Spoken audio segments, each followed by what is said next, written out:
A former premier and opposition leader at odds over candidate selection for the upcoming elections in Bermuda. And in sport, the decisive third ODI between the West Indies and Afghanistan rained out. I'm Ricardo Roberts, and this is Caribbean in 10 for Thursday, June 15th.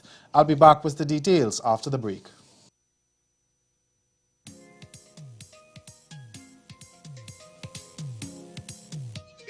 Dancing and whining and fretting till the morning. If you like drinking, masquerading, live music always playing. If you like islands of blue seas where people always smiling. If you like street jams and bandstands where people will be jamming. Don't you miss this time, no.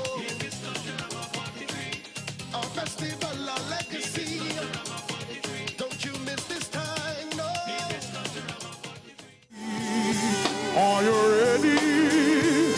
Are you ready now? Hey, Saint Kitts, are you ready? Yeah. Saint Kitts on Nevis, Wagwan.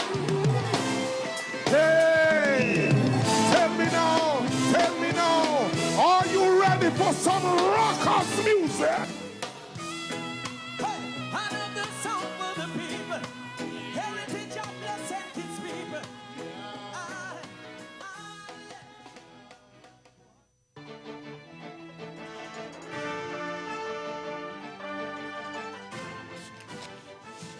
Controversy in Bermuda's opposition Progressive Labour Party, the PLP, as the party rejects former Premier Paula Cox as a candidate in next month's elections.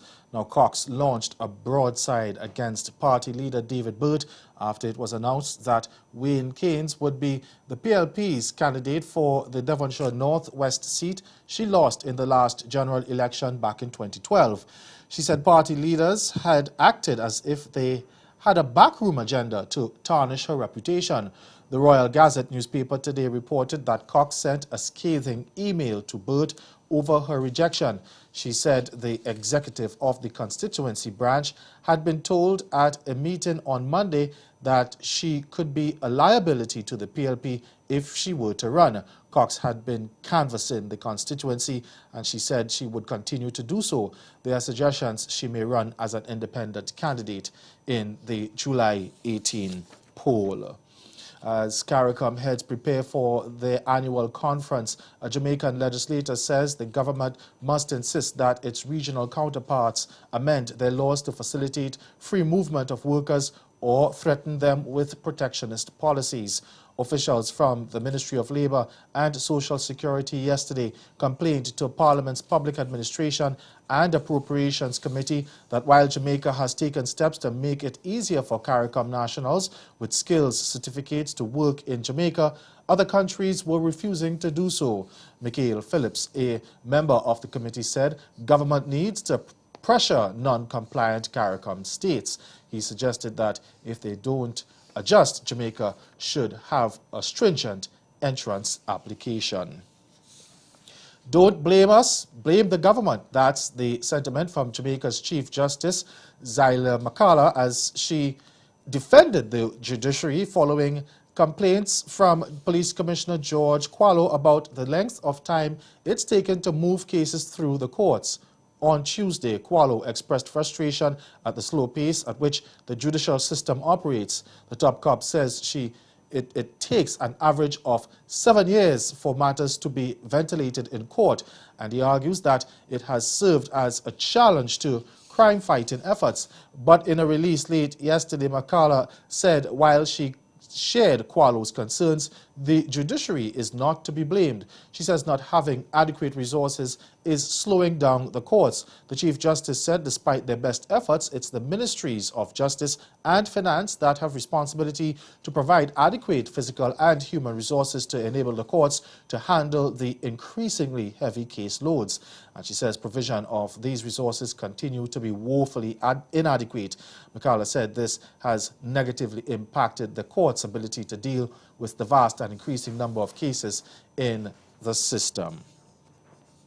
A human rights advocacy group in Guyana is hoping that a report on the country's voting records on responses to LGBT issues in international fora will bring about change. The group, Society Against Sexual Orientation Discrimination, SASOD, wants the publishing of their report to benefit the minority group. Joel Simpson is SASOD's managing director.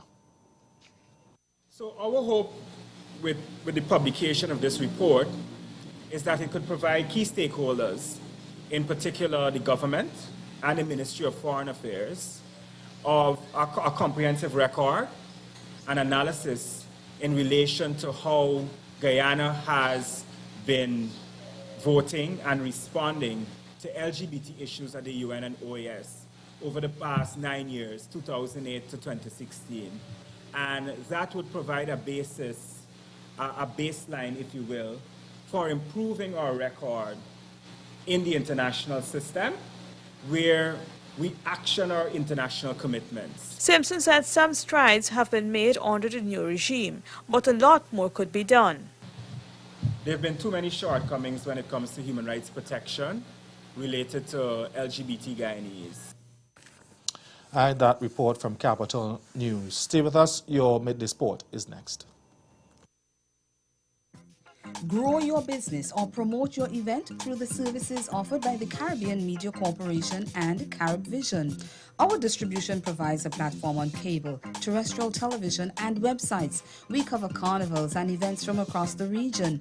We can bring your event live and alive to the world. For music makers, program producers, businesses, we can expand your reach to in excess of 2 million households daily. Our other services include news updates to enhance your media products, studio space for program and development. We can facilitate the launch of new products and services and training. Contact us and we will help you unleash your creative ability, develop products and services, and provide the medium to watch them grow. Contact Loretta Skeet at cmccaribbean.com or call her 1-246-467-1044 or 1-246-253-3889. Call and book your carnival or event today.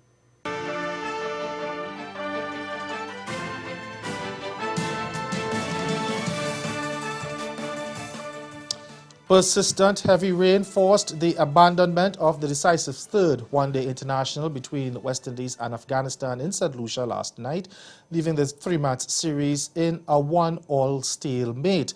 The adverse weather, which started overnight and continued all day, refused to relent for any significant length of time, leaving the Darren Sammy cricket ground underwater. Now, play was eventually called off at 7:12 p.m.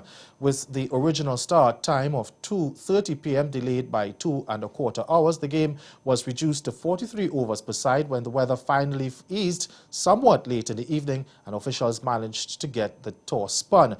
The washout summed up the Windies' fortunes in the series as they failed to really assert their dominance over the ICC associate nation.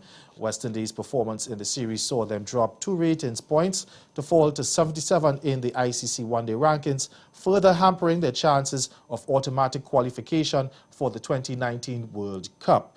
They will now turn their attention to India, who arrives in the Caribbean for a 5-match ODI series from June 23 to July 6 following their participation in the ongoing ICC Champions Trophy. And that's for sport. Stay with us. We will bring you more stories in our major newscast at 6:30. This is Caribbean in 10. Good afternoon.